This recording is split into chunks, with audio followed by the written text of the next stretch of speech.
अस्सलाम वालेकुम, welcome back to my channel. कैसे हैं आप सब? उम्मीद करती हूँ आप सब खैरियत से होंगे। आज मैं आपके साथ एक ऐसी रेसिपी शेयर कर रही हूँ जो बहुत ही जल्दी बनकर तैयार होती है। तो मैं आपके साथ आज शेयर कर रही हूँ लजीज़ा रसमलाई बनाने का तरीका, जिसे बनाना बहुत ही आसान है और ये रेसिपी बेहतरीन बनकर तैयार होती है। जब आपके घर में कोई एकदम से गेस्ट आ जाएं या आपने ये मीठा एकदम से बनाना हो तो आप इस रेसिपी को फॉलो कीजिए।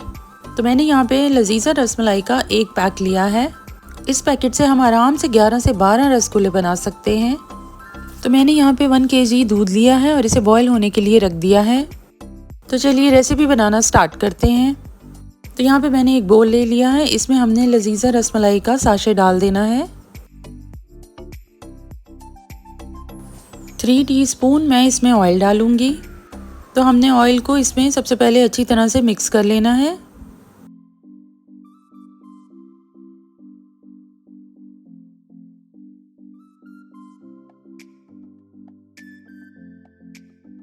तो जब ऑयल को हमने अच्छे से मिक्स कर लिया, उसके बाद हमने एक अंडा शामिल करना है और उसको मैंने अच्छे से फेंट लिया था। तो इसमें सबसे पहले हमने अंडा इतना ही शामिल करना है कि अच्छी सी डो बन जाए। तो लिहाजा मैंने इसमें आधा अंडा शामिल किया है। तो हमने इस हाफ अंडे को इसमें मिक्स करना है अच्छे तरीके से, और अगर आपको ज़रूरत महसूस हो तो बाकी का हाफ अंडा भी इसमें शामिल कर देना है।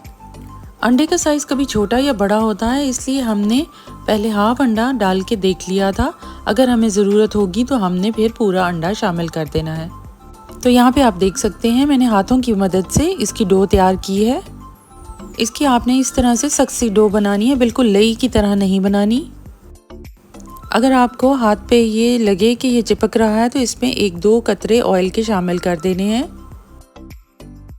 तो यहाँ पे मैंने थोड़ा सा ऑयल लेके डो को इस तरह से गूंद लिया था। तो डो को हमने अच्छे से गूंद लेना है ताकि ये थोड़ी सी हार्ड ही रहे।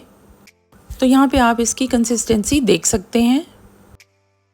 तो यहाँ पे आप देख सकते हैं दूध को अच्छे से उबाल आ चुका है। अब इसमें मैंने चीनी शामिल करनी है 1 कप। चीनी को आप अपनी पसंद के मुताबिक कम या ज़्यादा भी कर सकते हैं। दूध को हमने इतना पका लेना है कि 3 हिस्से रह जाना चाहिए। तो यहाँ पे थोड़ी देर के बाद हमने जब डो को रेस्ट दे दिया था, उसके बाद हमने इसको शेप अप कर लेना है। इस तरह हाथों की मदद से हमने इसको इक्वल कर लेना है और फिर इसके हमने बॉल्स बना लेने हैं। तो यहाँ पे आप देख सकते हैं ये टूट भी नहीं रही है और आपने इसके पीसेस करके प्लेट में रख देने हैं। इसकी आपने छोटी बॉल्स बनानी है। पैकेट पे तो लिखा होता है 16-17 बॉल्स बन जाएंगी, लेकिन जितनी भी आप बन सकें आप बना लीजिए। तो मैंने यहाँ पर सब छोटी छोटी बॉल्स बनाकर तैयार कर लिया है। तो यहाँ पे दूध में मैंने 2 से 3 छोटी इलायची को कूट के शामिल कर दिया था। छोटी इलायची शामिल करने से बहुत ही बेहतरीन टेस्ट आता है और खुशबू आती है। अब हमने यहाँ पे बहुत एहतियात से 1 बाय 1 करके सारे बॉल्स शामिल कर देने हैं। तो बॉल्स बनाते वक्त हमें इस बात का ख़ास ख्याल रखना है कि इसमें कोई भी क्रैक ना हो। अगर क्रैक होगा तो वो टूट जाएंगी। बॉल्स को दूध में शामिल करने के बाद हमने इसे कवर करके कुक कर लेना है 10 से 15 मिनट। इसमें हमने चमचा नहीं हिलाना और अगर हिलाना है तो बहुत एहतियात से। तो यहाँ पे टोटल मेरी 12 बॉल्स बनकर तैयार हुई थी। तो यहाँ पे आप देख सकते हैं रसगुल्ले हमारे परफेक्टली बनकर तैयार हुए हैं। कितने सॉफ्ट और कितने जूसी लग रहे हैं। अभी मैं एक बोल में निकाल के आपको तोड़ के भी दिखा देती हूँ कितनी परफेक्ट ये बनकर तैयार हुई है, कितनी सॉफ्ट और कितनी जूसी है।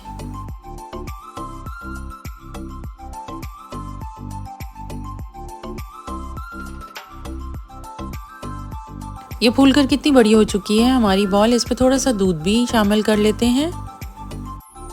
तो यहाँ पे अब हम इसको डिश आउट कर देते हैं। इसको मुकम्मल तौर पे ठंडा होने देंगे और फ्रिज में रख देंगे और इसे हमने अच्छे से रूम टेम्परेचर पे ठंडा होने देना है। उसके बाद ही हमने इसको फ्रिज में रखना है। तो आपने एक दफ़ा ये रेसिपी ज़रूर ट्राई करनी है और मुझे आपके फीडबैक का इंतज़ार रहेगा कमेंट्स में।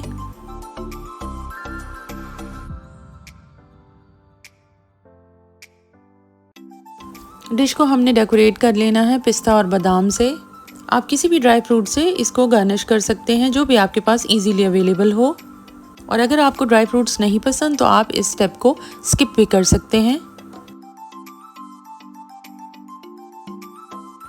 और ये देखिए मैं आपको यहाँ पे तोड़ के भी दिखाती हूँ।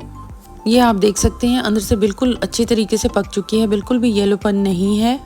कितनी सॉफ्ट और जूसी बनकर तैयार हुई है। आप जितनी ज़्यादा देर रसगुल्लों को रसमलाई में डिप करके रखेंगे उतने ही ये सॉफ्ट और जूसी बनेंगे।